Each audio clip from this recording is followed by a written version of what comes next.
A personal background of J.D. Vance. J.D. was born in 1984 in Jackson, Kentucky. He moved to Middletown, Ohio when he was 12 years old. His biological father is in and out of his life, and his mother remarries several times. This gives J.D. a sense that no one sticks around for good. He's extremely close to his grandmother and lives with her off and on throughout his adolescence, which gives him a sense of guilt for relying on an elderly woman. J.D.'s mother struggles with addiction and often uses J.D. as a way to stay out of trouble. Forcing him to provide a urine sample so she could pass a drug screening is one example.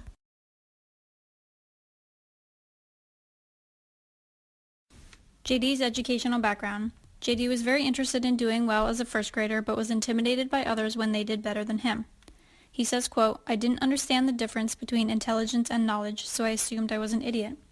Following a specific incident that made him feel this way, J.D.'s papa began supporting him at home regarding his math skills.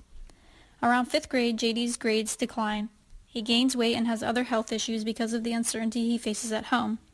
As he gets older, his mom is often not around to make sure he gets to school on time, therefore J.D. misses school often. As J.D.'s teacher, there are certain things I would want to know. Because of J.D.'s home life, he has no meaningful relationships with adults other than his grandmother.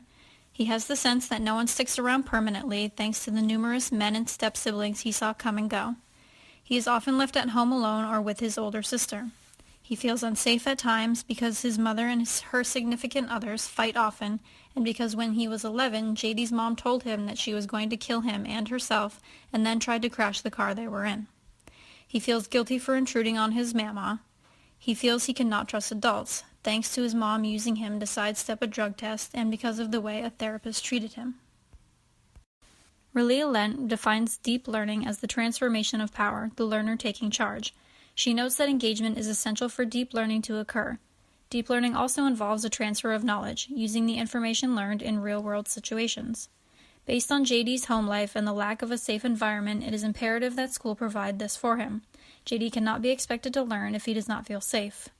Engaging J.D. would be a top priority, especially because he misses school regularly. As a deterrent to missing class, I would provide lessons that are suited to him and his style of learning that would hopefully compel him to attend class regularly. For example, I would use Vygotsky's social construction and scaffolding method as a way to allow J.D. to use his peers as allies in the learning process, while knowing that I, as the teacher, will be there to support his learning and meet his needs. This method of teaching would be beneficial to J.D. because he lacks meaningful and supportive relationships at home. Another component that would be beneficial to J.D. based on his situation would be to provide structure, since he largely lacks this at home.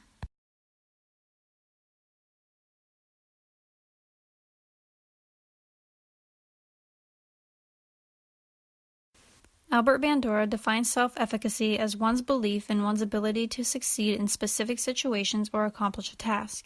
These beliefs determine how people feel, think, motivate themselves, and behave. To promote self-efficacy, I would set high expectations for J.D. He states, quote, "Teachers didn't tell us we were too stupid or too poor to make it. Nevertheless, it was all around us, like the air we breathed." He mentions that in Middletown, 20% of the high school freshmen won't make it to graduation, and says he thinks this is because, quote, "Students don't expect much from themselves because the people around them don't." Promoting self-efficacy in J.D. by giving him high expectations would mean giving him tasks that fall within what Vygotsky called the zone of proximal development. Giving J.D. tasks that are not too difficult, but difficult enough that he has to push to reach the goal, therefore expanding his knowledge.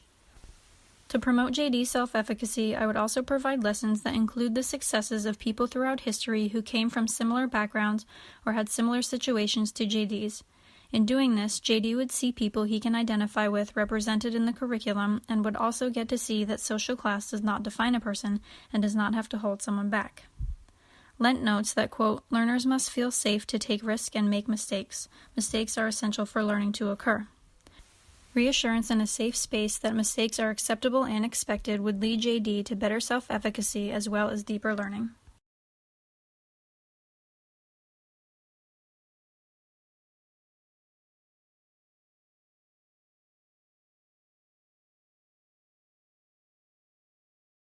In summary, as J.D.'s teacher, I would work to build a meaningful relationship with him by showing an interest in him as my student and as a contributor to the community.